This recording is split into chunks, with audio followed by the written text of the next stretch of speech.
Hello and welcome to the Fantasy Life Show. Happy freaking Monday, everybody. I'm your host, Ian Hartitz. It's a great day to be great. It's a great day to break down some Sunday Night Football takeaways, some overreactions, good and bad, a guillotine chopping block, plus a lovely game of cut, trade, or, keep on your roster. We don't have to be all negative out here. All that and so much more ahead of us. So very exciting show to get going and very excited to welcome on my two co-hosts for the day, Fantasy Life's finest, Paul Charchian and Chris Allen. And Paul, we'll start with you. I know we do have a resident Minnesota Vikings fan here, and congrats. You have the best quarterback in the NFL, Sam Darnold. Come on down. Yeah, hits it. Look, we expected there to be some opportunities for Sam Darnold against a pretty leaky Giants secondary, but I don't think anybody expected him to start the game 12 for 12 and then post a near perfect passer rating. It was won't say dominating performance by Sam Darnold, but a very optimistic one for this offense. Chris, the opposite of true is, for your Bengals. So sorry about that, man.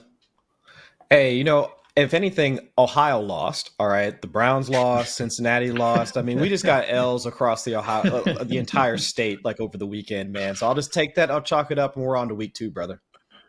Dude, you are not kidding. I mean, even Ohio State wide receivers, Jackson Smith-Njigba, Curtis Samuel, Chris Olave, Terry McLaurin, Maserati Marv, all finished with under 20 receiving yards. So not a great look for wide receiver you, but of course we got Garrett Wilson holding it down here on Monday night with the Jets and 49ers. So good stuff there, fellas. Let's talk, though, about a pretty freaking exhilarating edition of Sunday Night Football between the Rams and the Lions. But first, a quick word on Fantasy Life Plus.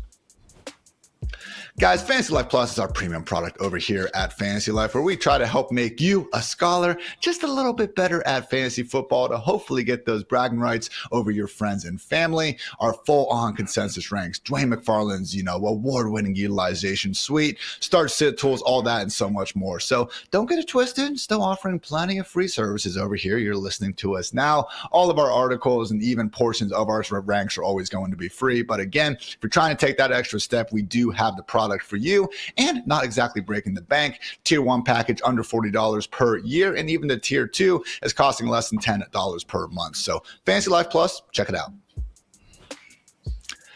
All right, guys, mentioned the, again, pretty great edition of Sunday Night Football. We had the Lions go ahead and get the OT victory over the Rams in a rematch of last year's wild card round. So did take overtime. Sorry to all the East Coast dads out there. Shout out JJ Zacharyson that had to go stay up for that. But yes, was the Lions taking down the Rams 26-20. And guys, one big emergence in Fantasyland was on the losing side of the ball, but it was Kyren Williams playing 91% of the snaps. Sure looked like that whole punt return nonsense wound up being a complete moot point out there. So, Chris, no Blake Corum, all of Kyren Williams, just a week 1 kind of thing that happened out there. Do you think this is a sign that, Kyren Williams is about to have one of the most fantasy-friendly roles in the game again?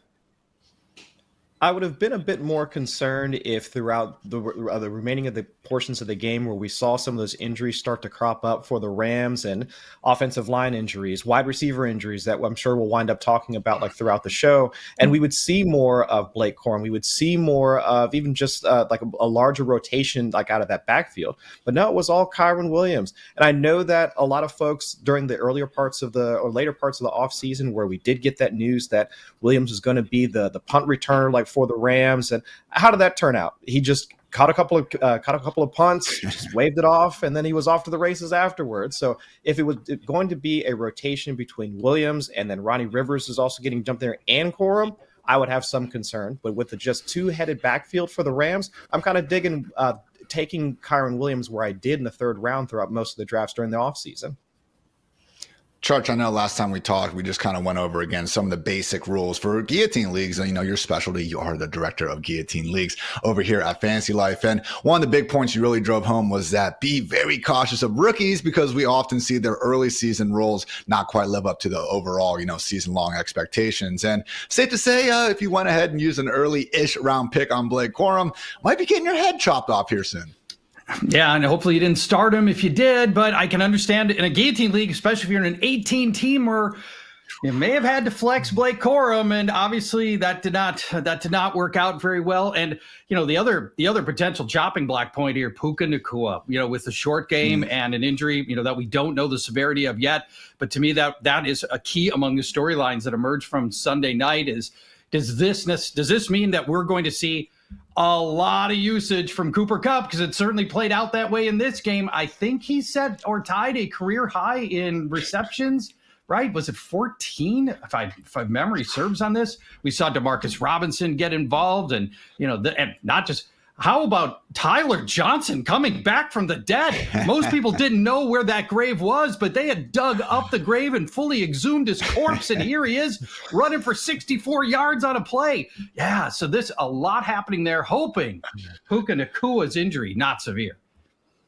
Paul nailed it. Other huge storyline from the Rams side of the ball was that Puka Nacua knee injury. He was ruled out early. Remains to be seen exactly what sort of timeline we are looking at. So fingers crossed that, again, we get literally one of the most, electric and productive rookies ever back on the field before too long. But yeah, without Puka, it became the Cooper Kupp show again. You were spot on, Paul. Tied a career high with 14 receptions and did set a career high with 21 targets out there. So He looked good, albeit, averaging 5.2 yards per target. Not exactly amazing, but hey, when you're getting 21 of them, we can certainly live with that. So, Chris, we are talking about here the wide receiver 1 in 2021 and even 2022 if you just go on a per game basis. So, if we are going to have Puka Nacua removed from the lineup, I mean, again, Cooper Kupp, someone that I don't think anyone was, fully sleeping on, but we're talking about a guy that was regularly available, in round 3 of fantasy drafts. Now, likely looking at a top 5 positional ranking ahead of week 2.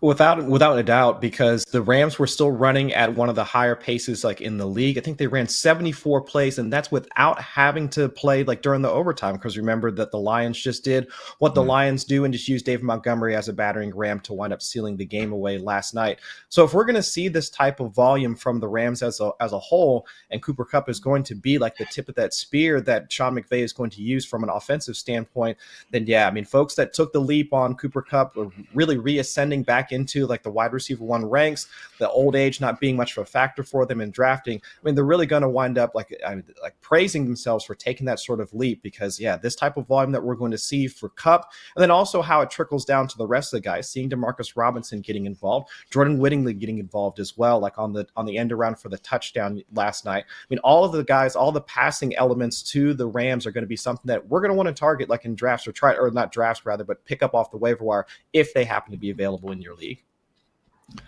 Over on the winner side of the ball, the Detroit Lions basically stuck to their, tried and successful formula. We had David Montgomery and Jahmyr Gibbs both doing their thing. Montgomery, 18 touches, 93 yards, and the walk-off touchdown. Gibbs had 15 combined carries and receptions for 74 yards and also found the end zone. But, Charge, it was really the receiving options who threw some, wrenches and I guess the plans of fantasy managers.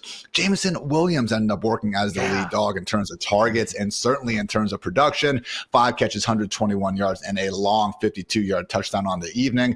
Meanwhile, Sam Laporta, another elite tight end to disappoint in the box, scored just 4 catches for 45 scoreless yards. And our one true sun god, someone that I legitimately thought was the safest first-round pick in fantasy drafts, ends up going for 13 scoreless yards. So, Charts, what's your level of concern with Laporta and St. Brown? And do you think this Jameson boom can maybe last a little bit longer? My level of concern with those two is 0, none whatsoever. These are proven studs who are going to be great again. This particular game didn't happen to work out for them. I can't believe that that's going to continue to be the case. Now, I love what we saw from Williams. I'm really optimistic that he's going to open up a downfield passing attack that they really didn't have, other than, the spot like 1 or 2 deep throws a game that they would give to Williams when he'd basically just run a fly pattern and just see if it happened to work out. So I think it's going to ultimately, Williams and his success opens up the middle of the field. That's where Laporta and Amon-Ra St. Brown do most of their damage. Ultimately, these proven guys are going to be great, and I'm not panicking on either one of them whatsoever.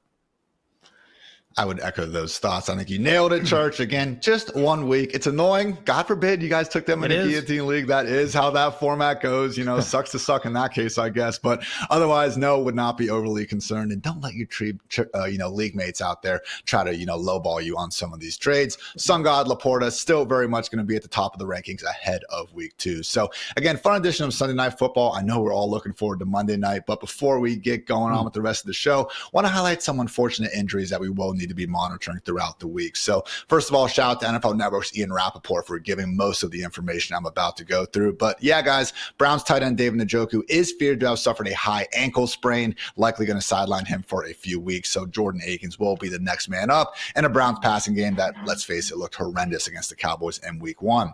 Speaking of the Cowboys, Jake Ferguson is not believed to have suffered a torn ACL, and his x-rays came back negative. He ended up telling Dak Prescott, I think we dodged a big one. So getting the MRI today, but fingers crossed, seems like Jake Ferguson avoided a major injury.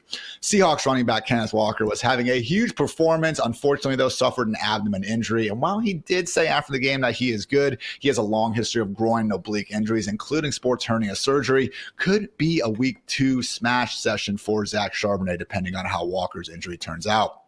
Also got to keep an eye on these Miami Dolphins running backs. Didn't get anything confirmed, but in the fourth quarter, we did see Devin Achane limp off after getting bent back awkwardly, and it seemed like Raheem Mostert could have maybe banged up his shoulder or even his AC joint towards the beginning of the quarter. So really notable because they have a quick turnaround against the Buffalo Bills on Thursday Night Football, which, hey, Dolphins-Bills Thursday night. That's a hell of a freaking game we get to go experience there. Make sure you guys don't panic cut Jalen Wright, who was a healthy scratch, and maybe take a long look at Jeff Wilson, currently the RB3 on that ever-potent Dolphins depth chart.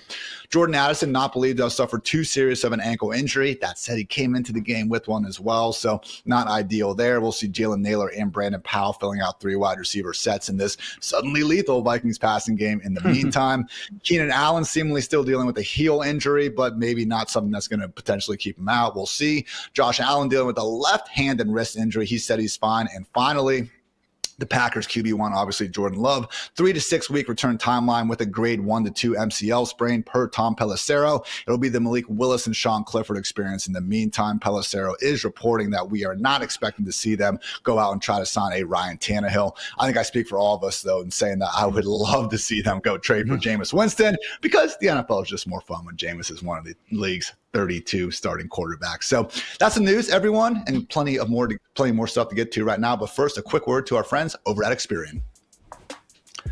Experian is to your finances what FantasyLife is to your fantasy league. It is a tool and resource designed to make your life easier. The Experian app is free to download and serves as a one-stop shop for managing your financial health, something I think we can all get behind. With so many spending and subscription details to track, let Experian handle it for you. They'll help you find and cancel your unwanted or forgotten subscriptions, helping you save money and focus on what really matters. That's right, winning your fantasy league. Download the Experian app today. Just note that results will vary. Not all subs are eligible. Savings not guaranteed. Paid membership with connected payment account required. And see Experian.com for details. All right, guys, fun game we're going to be playing here each and every Monday on the Fantasy Life show called Everybody Panic. And I would equate this to, the scene from Semi-Pro when we got the bear running throughout the stadium and Will Ferrell tells everyone to panic and freak out. Your refund will be escaping this death trap with your lives. So unfortunately, do not have any refunds planned for Marvin Harrison Jr. fantasy managers. Guys, did people waste their first round picks on the artist known as Maserati Marv? Because one catch for 4 yards, not too ideal. So, Charch, overall thoughts on what we saw from, again, the NFL's number 4 overall pick in his NFL debut? Well, let me ask you, both of you, Ian and Chris, Justin Jefferson's first NFL game. You happen to remember his box score in that game? Wasn't great. Wasn't great, yeah. 2 catches, 26 yards. So it really, it very much not that different from this, really. None of the big 3 receivers taken at the top of the draft class really dazzled here. Fortunately, on the field for 80% of the plays. We love that about Marvin Harrison. He ran routes on 97% of the pass plays, but weirdly targeted just 15%. I guess, when you've got Greg Dortch on the field, that's, he's going to siphon off all these targets. Apparently, you can't go anywhere else. 8 out of 11 yards. It's okay. Would have been higher if Kyler Murray hadn't missed him on that wide open play down the right boundary that you've probably seen highlights on social media. That hurt. Too early to see the data yet, but I'm guessing the Bills' best corner with Sewell Douglas was on Marvin Harrison a lot. And Kyler may have just gone to a path of least resistance here and gone other places. I will say I peeped the all 22 film of that viral play. And basically what happened was Kyler was looking at Greg Dortch, as he did pretty much the whole game, rather inexplicably. Pump fake to Dortch. Corner came off him right as Kyler kind of turned his head. So, yes, Marv did get wide open. I'm not saying it's the most, inexcusable play by Kyler. But regardless, the inexcusable thing is getting your wide receiver one only 3 targets over the course of an afternoon, as Charch mentioned over there. So, it was Greg Dortch. 6 catches, 47 yards on 8 targets. The rest of the Cardinals wide receivers combined 2 catches for 9 yards and 1 score by Michael Wilson out there. So, Chris, man, I spent all offseason talking up Greg Dortch, and I don't know if the football gods are punishing us, rewarding me, or what's going on here. But, I mean, is our one true short king actually going to be making some noise here in Arizona? Or would you say, Chris, just a 1-week blip on the radar?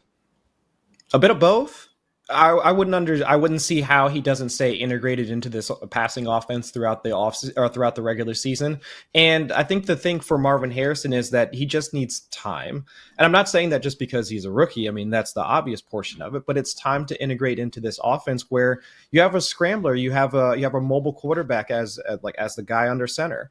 Even on some of the plays like where Marvin Harrison Jr. was targeted, you can see Kyler Murray start to drop back, look in Marvin Harrison's direction, but have to pull off and look for the guy that was almost in like a scramble drill type of situation. Because Kyler Murray was pressured on 36.8% of his dropbacks yesterday. I mean, that was a top 12 rate for all the quarterbacks that played throughout that have already played. So it's like if Marvin Harrison isn't on the same wavelength as Kyler Murray, if he's not able to start moving in the same direction as Kyler, like in those scramble drill type situations. Even the touchdown to Michael Wilson, I can't say whether or not that was going to be a play that was actually designed for Marvin Harrison, but it was one of those that Kyler Murray does his Kyler Murray type of thing. It was almost the classic Russell Wilson. I'm going to pirouette in the backfield a little bit. I'm going to scramble around. I'm going to throw it up to somebody. And, Michael Wilson came down with the ball. Now, will that be Marvin Harrison Jr. at some point throughout the regular season? I think it will be. I think the positive signs or returns for Marvin Harrison were that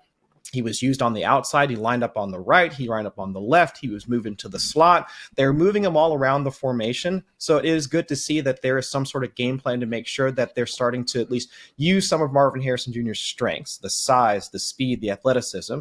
But him and Kyler just need to get on the same page. So yeah, I think Dortch is going to be that steady Eddie type of player, or receiving target for Kyler. But then as Harrison Jr. gets more integrated into the offense, we'll start to see why they wound up grabbing in the first round when they did. Nice bounce back potential in week 2 against the Rams, who obviously are no stranger to giving up some pretty solid passing performances after we saw on Sunday night. And the big thing, guys, I mean, the Cardinals reigning 31st ranked scoring defense. Look, Bills, even if they're not, dealing with the exactly best defense in the entire NFL, still a very strong scheme. And we've seen them give offenses fits. So the Cardinals, they got this fantasy friendly combination of having an atrocious defense on their own side of the ball and then still being able to move the ball on offense. So again, better days to come from Marvin Harrison Jr. and company, as well as Trey McBride, who despite not having the biggest box score, still ran a route on 89% of Kyler's dropbacks, had a 26% or 30%, I should say, target share. And I'm looking at it right now, guys. Really cool new feature in FantasyLife's utilization report. A utilization score, a single, okay, we have 2 digits going on here, but one number that goes and just tries to encompass everything with the player's utilization. And Trey McBride, 3rd highest mark among all tight ends in week 1. So everyone panic, but also don't panic because I think the Cardinals are going to be fine. Chris, maybe a situation to panic a little bit more about are the Carolina Panthers. I mean, what a beatdown. And I was joking on Twitter that, Bryce Young, you look at the score, you might think he played bad. And that's wrong because he actually played terrible out there. So any thoughts on the Panthers offense, Chris? Because, again, was not pretty after an offseason where we thought we were at least going to get better than that. I don't understand what they were going for. It's like I don't know what was going on there, because I was hoping that with Dave Canales coming over from the Bucs that we would see them start to try and play the game towards Bryce Young's strengths. But it was it seemed like more of an erratic performance from him. Like the very first interception that he threw, he was falling backwards almost for a second. That was the first interception. His average depth of target was 12, 13, 14 air yards. I mean, this was not the same Bryce Young that we saw last season, which in some parts we were hoping to see a bit more aggression from him. But overall, we saw their average pace of play was lower. They only ran 55 plays, which is about 10 less than what their average was last season. So if we're not going to get the same volume, and on top of that, we're going to still see this level of inaccuracy from Bryce Young, I'm very hard pressed to believe that this is going to be the season where we see Deontay Johnson really start to reassert himself in the higher tier wide receiver ranks. To say nothing about Jonathan Mingo, Xavier Liet, I mean, any of the other guys that we were targeting throughout the offseason. So until we see something better from Bryce Young and like how what the game plan is going to be for Young and the rest of the Panthers wide receivers, it's kind of a hands-off approach for me. Like if I possibly can, like Deontay, where you drafted Deontay Johnson might allow you to do that, but the other guys, I'm kind of trying to stay away as long as I possibly can. Charch, I mean, it wasn't the easiest matchup in the world going to the Superdome. Saints defense, top 10 in scoring the last 4 years. But all that said, like Chris said, rough performance. Yep, and I was going to touch on the same thing. I mean, this is a good Saints, especially pass defense. Marshawn Lattimore, Paulson Adebo, really good. You know, what Dave Canales is trying to do is turn an aircraft carrier. And we were all optimistic, but maybe before you can turn the aircraft carrier, you have to dredge a sunk aircraft carrier first. Then you got to like scrape off the barnacles off the side. Then you got to refill it with some gas because it's been underwater for like 50 years since World War II. And then you got to fire up the waterlogged engines. And then you get behind the wheel. And I'm one of those big wheels with all the spokes on it in a ship. You know, you got to get it behind the wheel and start spinning that thing. There might be a few extra steps involved with reviving this Carolina offense. And I just want to add to what Chris said about Deontay Johnson, because he was the one guy I felt like I could really safely depend upon. In a game in which the game script was entirely around the pass, Deontay Johnson was only on the field for 67% of the snaps and 17% of the air yards. What? I mean, that was Adam Thielen. I wanted more than what Adam Thielen is giving us at this stage of his career from Deontay Johnson. And that was the one performance, well, other than Bryce Young, that really disappointed me. Nobody was counting on Bryce Young for fantasy points. Many of us were counting on Deontay Johnson. That worries me. Mm-hmm.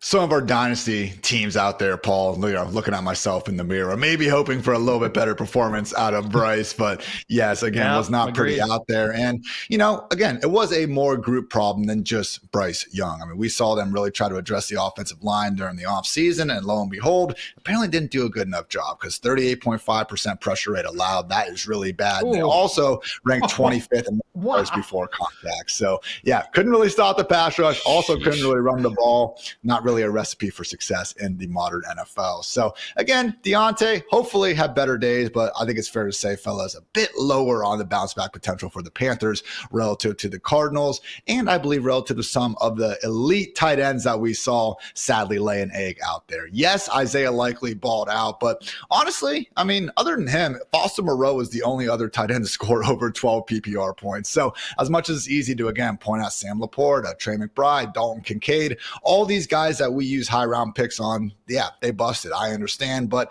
really the whole position generally didn't do a great job. So, Charch, I know, again, in Guillotine leagues, we love to try to get one of these early-ish round tight ends, and at least for 1 week, man, didn't exactly work out the way we wanted. No. Ian, Chris, I want you to notice, see right down here? You see all this right here? This is all gray hair right here, right? I've been doing this a long time. I have never seen a worse week for tight ends ever than this one. You mentioned it. The tight ends that had more than 12 PPR points was two guys, and Foster Moreau had like 12 and a half. And I said, that is it. So if you hated the box scores for Kelsey, Laporta, Andrews, McBride, Kincaid, take a look at what you could have had from Cole Kmet, Dalton Schultz, Luke Musgrave, Mike Gesicki, Cade Otton, Jonnu Smith. I mean, if you punted that tight end position, you didn't get any help there. At least with Laporta and Kelsey and Andrews and McBride and Kincaid, at least you have hope. And in the immortal words of Andy Dufresne, remember, Red, hope is a good thing, maybe the best of things, and no good thing ever dies. And our great tight ends are not going to die because at least we have hope. I would just rather not have to, like Andy Dufresne, climb out and dig my way through, freaking 2 miles of shit to go ahead and get some tight end production. Paul, okay, is that too much to ask right now? So, Chris, I will say though, overall, looking at some of the performances and something we want to stress over here at Team Fantasy Life is we're never okay with bad performances, but when they come alongside elite usage, those are situations where we're not going to completely panic. And when we look at guys like Kyle Pitts, 100% route rate, Trey McBride, 89%, even Dalton Kincaid, 83%, most of the elite tight ends still had the sort of usage we wanted to see. They just, for whatever reason, didn't get as many yards as we wanted. Yeah, and I think for most of the high-end tight ends that we were drafting, there shouldn't be as much concern. The box score, of course, and you might lose your fantasy matchup because you spent such high-end or early round draft capital on them. Okay, fine. You might have to take the L 1 week, and you'll be mad at your Andrews and your Kelseys and all of that. Most of those guys I'm not concerned about. Like, to your point, like Trey McBride looked excellent. And he's another guy that as we start to see Marvin Harrison get integrated into the Cardinals passing game, we'll see if his 29% target share starts to fall a little bit back. But overall, his numbers meet most of the thresholds for a tight end one. But I think out of all of them, from Kelce to Andrews, Andrews specifically, go and check out, I think Andy Holloway from the FF Ballers, he went ahead and put together a quick thread on the bracket coverage that the Chiefs were using on Mark Andrews. That gives me at least some level of hope. I am Andy Dufresne, in this scenario, because I do have Andrews on a number of rosters. But out of all of them, Dalton Kincaid, I think, sticks out as the one that I do have some concern about. With this Bills passing game, I would liken them to the Packers in a sense, where it's you have all of these wide receivers that Josh Allen now has access to. I mean, hell, he threw to Mac Hollins, the guy that doesn't like soup because you can't eat it with a fork. All right, he does, that is the level of that's the Bills passing game right now. But they have all these guys, right? They got Keon Coleman, they got Mac Hollins, they've got Curtis Samuel, got Khalil Shakir. I mean, it's very much like the Packers, where you do have all of these wide receivers and tight ends he has access to. And Dalton Kincaid, 83% route rate, but less than 1% of the air yard share, 9% targets per route run, still splitting with Dawson Knox. I mean, all of those parts and pieces, because the bet over the offseason was that the volume would then start to coalesce. It would condense to Dalton Kincaid. Dawson Knox wouldn't be a factor. Keon Coleman would be this raw rookie. Curtis Samuel would be, all right, sprinkle some of him in, sprinkle some of Khalil Shakir in. But the bet was that the volume would condense on Kincaid. If we're not seeing that right now, and Josh Allen is still the man, why should we continue to think that? Or it's hard to believe how this is going to shift in the vein that Kincaid is now going to get the volume that we see requisite of a tight end getting drafted in the early rounds. But the rest of them, I'm good with. Kincaid, I need to see a bit more. I need to see a shift in the Bills passing game in order to have some hope that Kincaid is going to be the guy that we drafted. I think we'll still be getting plenty of production out of the passing game as a whole, but I'm 100% with you, Chris. I thought it was going to be Kincaid number one, then everyone else, 2A, 2B, 2C, 2D, kind of going down the line. Right now, certainly seems like, unfortunately, Kincaid is right there with the rest of the wide receivers in the pecking order. So, guys, those are some more, negative overreactions, but we got some good ones on the way right after this quick word to our friends over at DraftKings. Hey everyone, with the football season kicking off, it is the perfect time to dive into the action with our partners at DraftKings, the number one place to bet on touchdowns. And right now, all new customers who bet $5 will instantly get $250 in bonus bets and get this, 1 month of NFL Plus Premium on us. That is something we can all celebrate. Download the DraftKings Sportsbook app today and sign up using our promo code FANTASYLIFE. The crown is yours. And stay in on the action and use your $250 in bonus bets to bet anytime touchdowns on DraftKings. After all, DraftKings is the place to bet touchdowns. And if sports betting is not yet available in your state, don't worry. You can still join in on all the fun with DraftKings Daily Fantasy and have the shot to win cash prizes. Download the DraftKings Sportsbook app now. Again, new customers use our promo code FANTASYLIFE and bet just $5 on any wager and get $250 in bonus bets instantly, as well as that 1 month free of NFL Plus. That's promo code FANTASYLIFE only at DraftKings Sportsbook. The crown is yours. All right, guys, as I said, we got some good overreactions now on the way. And Charge, one of the most impressive performances of the entire Sunday slate was this Tampa Bay Buccaneers passing game, absolutely baking out there against the Washington Commanders. So, yes, we knew was, a pretty easy matchup, reigning 32nd ranked scoring defense, didn't exactly catch anyone by too much of a surprise. But, man, anytime you get your quarterback throwing for 4 touchdowns, 2 to Evans, 1 to Godwin, Rashad White getting over 100 total yards, really was a great all-around performance. So, Charge, are you buying into this Tampa Bay Buccaneers offense? I'm totally in. I really like this offense. Now, one of our concerns going in was Dave Canales out, Liam Cohen in. We don't have a big resume on Liam Cohen, so there was some concern about how this thing might work out. At least against Washington, it looks very favorable. But guys, the schedule coming up is also very favorable. So we're at the Lions.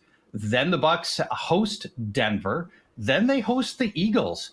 These were the Lions and the Eagles last year. Their secondaries were really bad. They rebuilt them in the offseason, and there's still a lot of moving parts. Even with first rounders at cornerback, a lot of moving parts. And we saw both of those secondaries struggle in week 1 to at least some degree. So schedule here remains very favorable. So you can't just say, well, it was a one-off with Washington.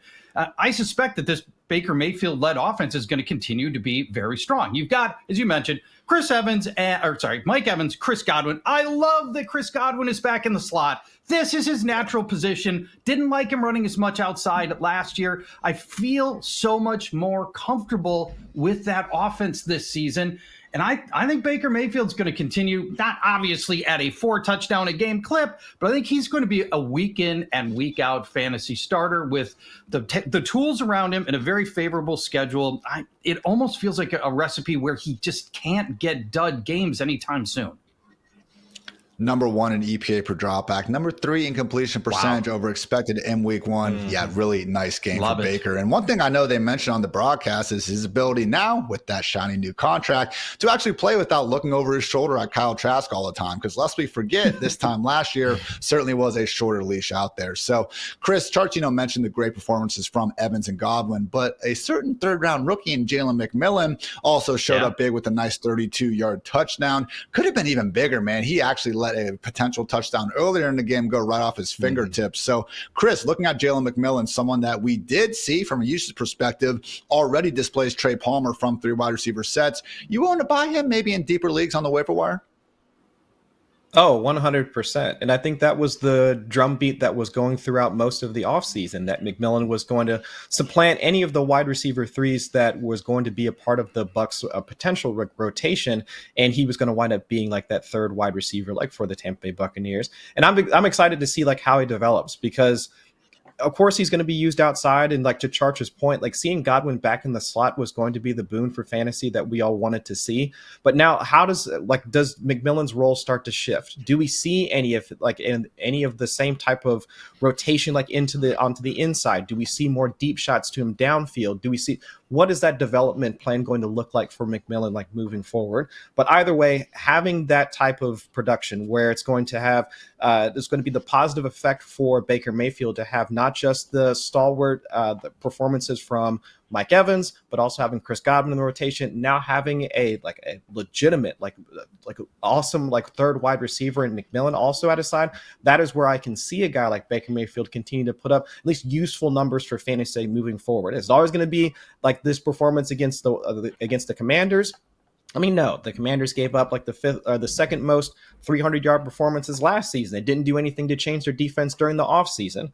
But like to Charch's point, they get the Lions, which is going to be at least a good back and forth type of matchup against the Lions. I mean, Denver and Philly, afterwards. I mean, all of these environments are going to force Baker to drop back more. So I would be more inclined to pick up Jalen McMillan if you can, or at the very least, if you can buy into him in deeper leagues or whatever, I would go and try and pick him up and stash him for the time being, because this is a guy that we're probably going to be talking about on a week-to-week basis for sure. Another team that had several players breaking out in Fantasyland, the Miami Dolphins. Tyreek Hill, obviously the star, 26 PPR points, but Devin Achane, 23 in his own right, and even Jalen Waddle got 16.2 in a game that didn't even seem to feature them clicking on all cylinders. So pretty nice freaking floor we got going for the fastest show on surf, I would say, down there in Miami. So, Charch, if my good overreaction is I need to trade for everyone on the Dolphins, are you overly disagreeing with that?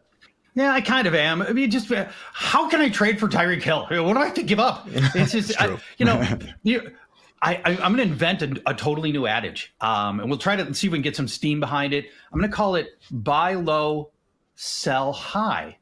I think there might be something here. Wow. So how in the world, who can I possibly buy low on in the Dolphins is what I guess I'm asking myself right now, because it's not Tyreek Hill. It's probably not Jalen Waddle.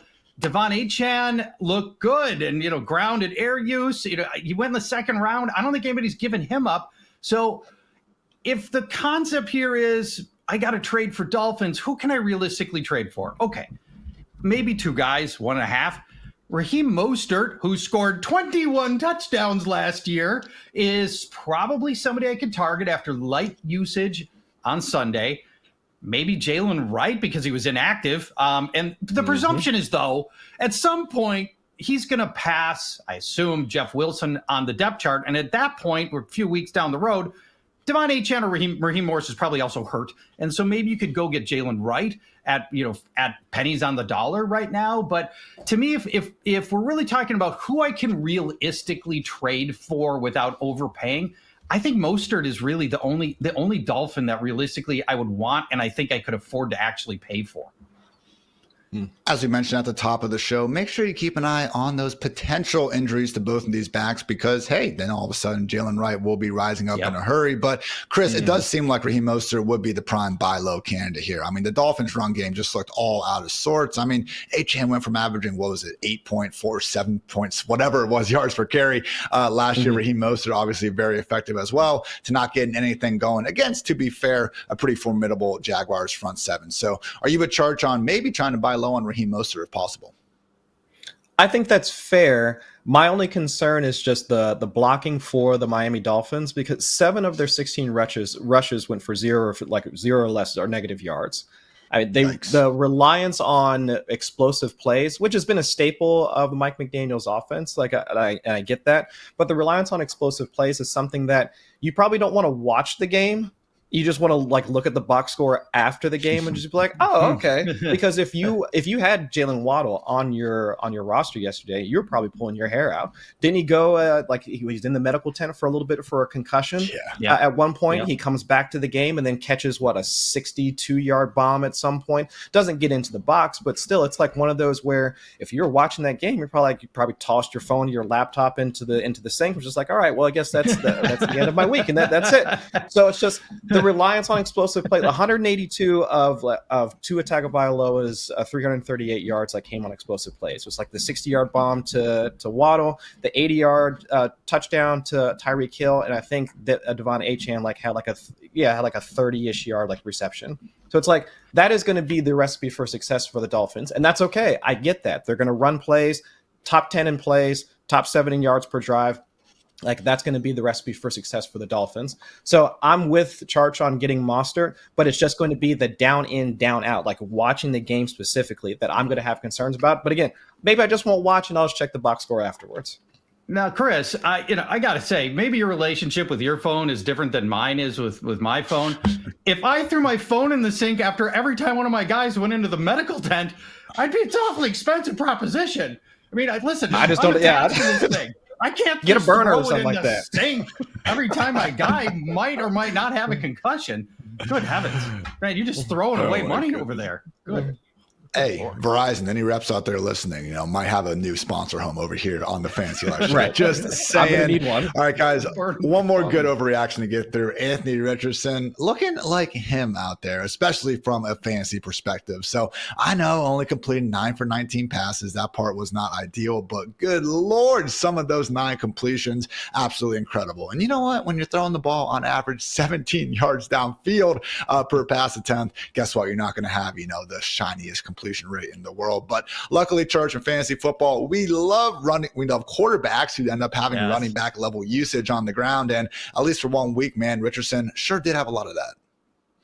Is Anthony Richardson him? Do we really know his pronouns? Are we making an assumption on his pronouns here? I don't think he's ever really clarified that. He actually has an interview where he said he's an alien, which I think adds up. Well, actually, that does. That throws a whole lot of other pronouns available to us. Anthony Richardson is elite at the two things we need our fantasy quarterbacks to do: run and deep passing, right? Dump off passing doesn't add anything to us. The rushing, he outrushed Jonathan Taylor, a fine running back, and he unleashed those deep bombs. In this case, Alec Pierce. In the future, it might be Adonai Mitchell. It could be Josh Downs, who we didn't see. And then he had a mid-range long catch and run as well in this game to Ashton Dulin. These are the kinds of explosive plays that give you massive, massive upside with Anthony Richardson. We saw it in the very small sample set last year, full game here, and it was everything we could have hoped for and more. There's a real pathway for Anthony Richardson to be the highest scoring quarterback in fantasy football, and he's just got all the components that we're looking for. And right now, is he him? Yeah, if he goes by him, Anthony Richardson is him. Chris, 26.1 fantasy points in week 1. That was the 4th highest mark among all quarterbacks. I mean, the entire offseason, based on just, average draft position, we had Josh Allen, Jalen Hurts, Lamar Jackson, Patrick Mahomes, and depending on your provider, CJ Stroud. Like, those were the 4 to 5 quarterbacks going ahead of Richardson. Are you really changing those rankings for Richardson after week 1? Because, again, great performance, but also I think if you're in the know, something you probably expected. Yeah, and I think that's what we should have expected, because the number of starts that Richardson has had throughout, like, not just his collegiate career, but just overall, like, what is he, like 20 starts or something like that, like tops or whatever, like just for college and also like in the NFL. And I get the lack of experience, even for a guy that leans more on the data than most folks. I mean, like negative 14% like completion percentage over expected. I mean, these would be marks that would be like, okay, he has a lack of experience. He's not as accurate as a passer that we want from a down in, down out perspective. And then I'd be like, okay, well, just toss it out. Like, I'll say this is more of an outlier performance. But man, kudos to Shane Steichen, bro. I mean, the fact that all the levers that he was pulling in terms of like the game, like the play sequencing, RPO rate, like over 30%, that was top of the league, at least so far with 1 game left to go. Play action rate, like over 23%, using Anthony Richardson, like as a runner on like early down. So it's like not when the defense wants to try and crowd the box, like on like 3rd downs or whatever, like he was putting him out there like in more advantageous like type situations where teams were kind of maybe expecting to pass a bit more, and using Anthony Richardson that like in his legs, like gaining like over 9.3 like yards per tote, like on early downs. It's like, man, Steichen was in his bag, showing Richardson the fact that he can be like at least a decent passer, but at the very least, like also being the athleticism that we wanted. And we were talking earlier about Ohio taking this big L. I would say Alec Pierce, UC, baby, actually being able to be the one Ohio like wide receiver that was able to show out. But overall, I mean, Anthony Richardson is him. And I think for fantasy purposes, if you drafted him, you like what you saw in week 1.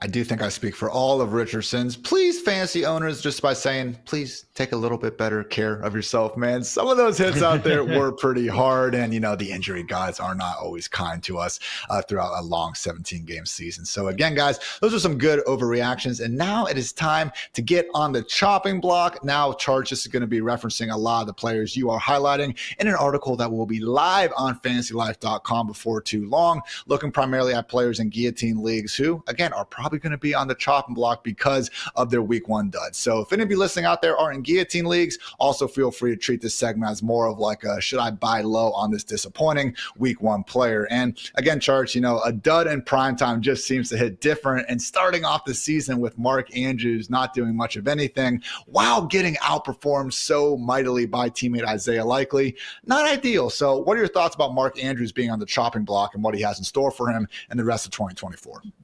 After that Thursday nighter, I'm thinking to myself, and I had Mark Andrews in plenty of Guillotine leagues. I'm sweating big time. In some cases, handcuffed to Isaiah Likely. This was like the rare handcuff that people actually did go try to get, was the Andrews Likely handcuff. And for those people, you almost certainly started the wrong one, Mark Andrews, and not Likely. But at least you have Likely on your roster. Andrews comes up with a 2-catch, 14-yard game, and on Thursday I'm thinking, man, this is going to be really bad for everybody that had Andrews. But it turned out the whole tight end position basically stunk, and so Andrews was not that far different from a lot of others. The troubling parts, though, are the usage. Just 4% air yards for Mark Andrews, and his ADOT was just 4.5 yards. Okay, that's not what I want to see. This is not the usage I want to see. We know he's talented, but doesn't it look like all the dynamic tight end plays are going to come out of the slot and they're going to go to Isaiah Likely? That part really concerns me a lot. When I look ahead at the schedule, you get Las Vegas, then Dallas, then Buffalo.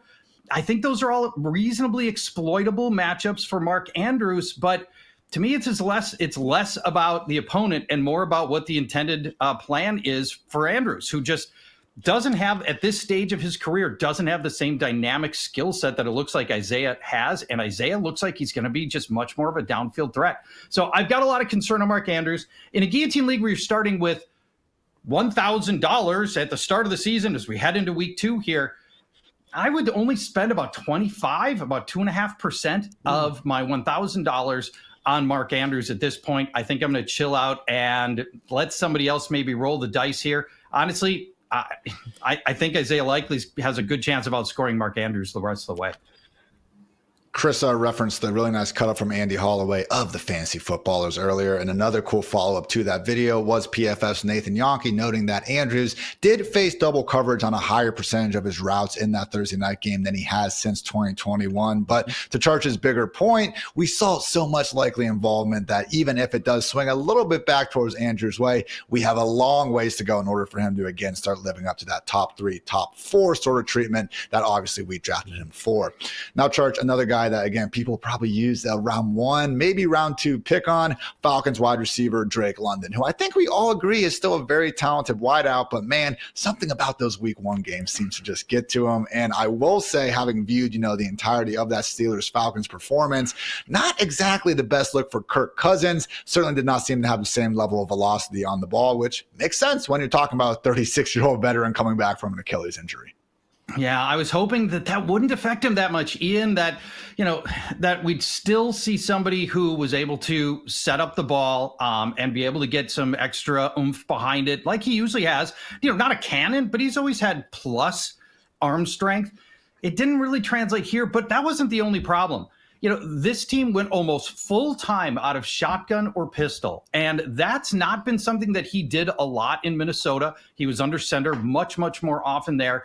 And then the other big story, the offensive line just shredded by the Steelers. Cousins never able to develop any kind of rhythm, under duress constantly in this game.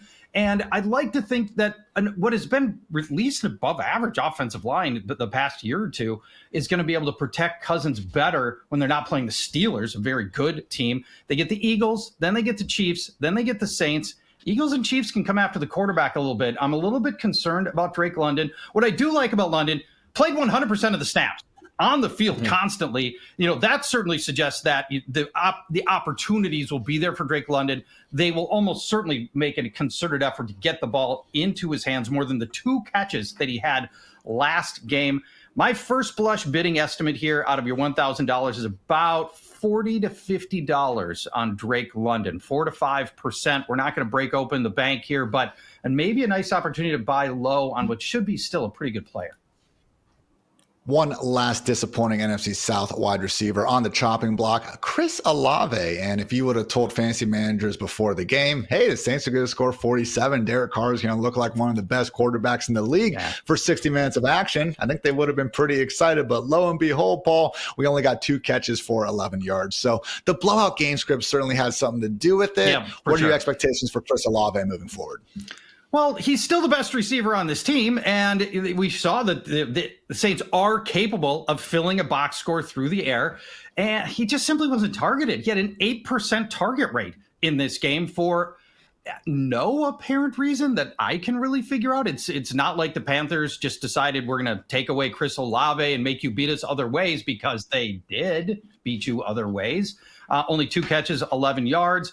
I got to believe Chris Olave is going to go back to being the focal point of the passing offense, which is a lot of what we expected coming into this game. And I'm trying not to overreact. Blowout win, as you mentioned, Ian, I think is the biggest story here. Great game script just didn't work towards Chris Olave very much, and they didn't have to use him and ultimately chose not to. We'd love Rashid Shaheed as well. And Shaheed, when he scores those long touchdowns, it feels really special. It feels a little bit like those come out of Chris Olave a little bit. And Shaheed's going to continue to be a factor here, but Olave is still the go-to guy. And so my first blush bidding estimate, probably in the about the 40 to 50 dollar range out of your $1,000 for the season. I'd like to make a move on him, but I'm not going to overpay for a member of the Saints offense. Again, Paul's going to have those guys and many more names in an article that will be on FantasyLife.com very soon. Christian Kirk, Gus Edwards, Roma Dunze, all them and so much more. Level of Panic, Guillotine, Fab Bids. Make sure you guys check out that always free content on FantasyLife.com. All right, guys, now to round things out, we're going to do a quick rapid-fire edition of Keep, Trade, Cut, and we'll start off with some running backs. So Jalen Warren, Tajay Spears, and Chase Brown. Chris, give me your Keep, Trade, Cut, and make it snappy. All right, I will go ahead and I'll keep Chase Brown. I mean, I have to, for the brand. Biased. Bengals. Yeah, I realize. Sorry. And I will trade Jalen Warren, and let's go ahead and cut Tajay Spears. Although we have a friend of the Fantasy Life universe or staff or whatever that might disagree with that, but that's more on that later this week. Chart, who you got?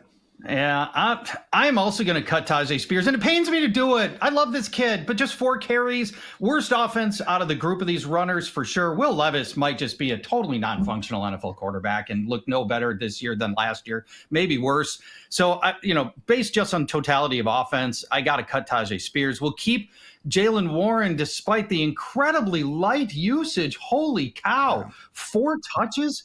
Man, that is a real worry here. Arthur Smith, is he going to give us shenanigans again this year? And I'll trade Chase Brown to the Zach Moss owner, maybe, who wants to double up perhaps and get a handcuff here. But I don't know that I can start Chase Brown. So I might take him off my roster and see if I can find somebody else that wants to play that game. Only change I might add is just that in Pittsburgh, we're sadly dealing with 3 running backs in Najee, Warren, and CPAT. So at least in Tennessee and Cincy, we're only dividing things up between 2 guys for now. Final one, guys, keep, trade, cut. The Texans wide receivers, Nico Collins, Tank Dell, Stephon Diggs. Charge, lead us off. Well, Nico Collins is awesome. I got to keep him. I mean, he's fantastic. Yeah. He looks to me to be absolutely bulletproof in this. And he's the one guy that I most want to have. Diggs with the 2 short touchdowns, loved the usage inside the 10-yard line. If somebody's got to go, I love Tank Dell. This isn't a choice I want to make, but Tank Dell's got the odd man out of this. Chris, I think we prefer keep here if possible. Yes. Yeah, if we could do that, I'll just to be contrarian, I'll switch the trade and cut just because Dell did wind up out targeting Diggs just by 1 target. But still, I'll just switch it. Other than that, yeah, but 100% agree. Keep Nico Collins. Great day to be great as always, fellas. Good job by you, and good job by you listening out there. We appreciate you guys checking us out each and every Monday, Tuesday, Wednesday, Thursday, Friday, 9 a.m. Eastern on the Fantasy Life Show. So we'll be back tomorrow with some utilization and sheesh report goodness. Make sure you check us out then. So for Chris, for Paul, for producer Matt, for producer Kelsey, I'm Ian. Thanks again for tuning into the Fantasy Life Show, and until next time, take care, everybody.